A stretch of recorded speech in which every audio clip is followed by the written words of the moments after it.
So starting the test drive in the LaCrosse, this V6 is pretty powerful, and the 8-speed automatic pairs pretty well with it.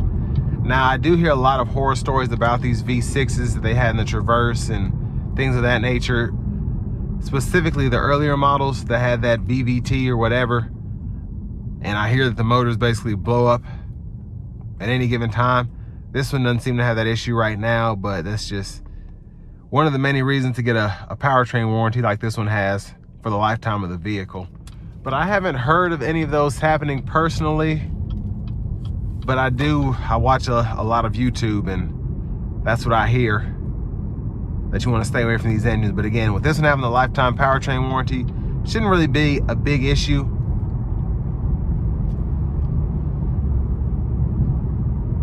But we are gonna put our foot into it getting on the interstate here. And I'm gonna put it in the sport mode as well. And I think, yeah, I'm gonna put it in manual mode. We're gonna see how this thing gets up.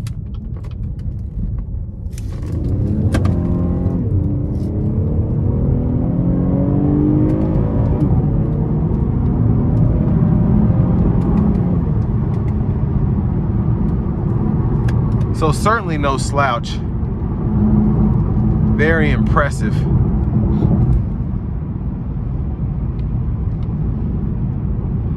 So this does have adaptive cruise, which I did not know. So that's another plus of having this car. I think I remember now, I was trying to see what options this had, and it had pretty much everything except one thing, and it wasn't the adaptive cruise, it was a sunroof. So you can get these with a panoramic sunroof, but this one just doesn't have it, but not really a big deal for most people in this segment.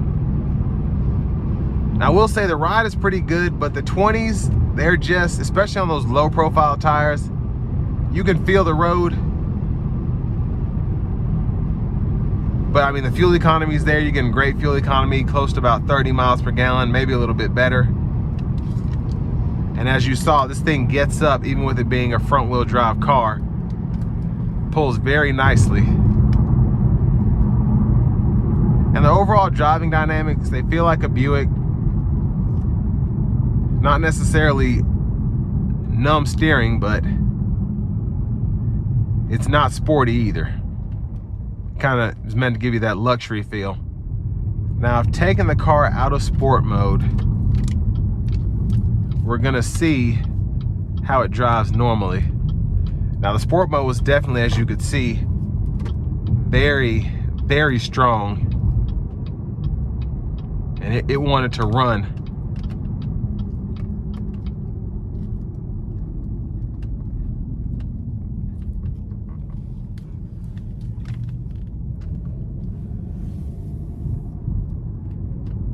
So it's certainly not as touchy with the throttle in the normal mode. Still gets up to speed with ease. It's just a bit smoother.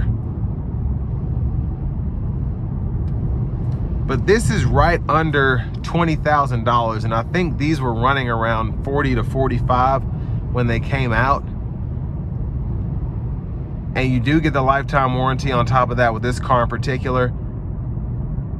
I just think it's a good buy, and I've always liked the LaCrosse since they got the redesign. I think it was 2017. They look great, they feel great. They just feel like a Cadillac, where Cadillac was trying to get rid of all their luxury cars. I feel like the old DTS, the old STS, all of those cars that kind of just floated down the road, this is the closest thing you can get to them now, or that you could in that period, other than the Cadillac XTS. And just a weird thing here, how the controls are set up. I'm so used to having just 4 arrows here and then clicking here to adjust the cruise control, but it's over here, so I keep trying to set the cruise and I'm just hitting the heated steering wheel button. So just something you'll get used to. But all in all, I think a phenomenal car for what it is. If you're just looking for a pre-owned car that still you don't see that many on the road, They ride so well, they drive so well, they look so good inside and out, and they just have every luxury amenity you could imagine for this price point, even back then. So still an impressive car in my opinion, and this will bring me to the end of my review of this 2017 Buick LaCrosse Premium.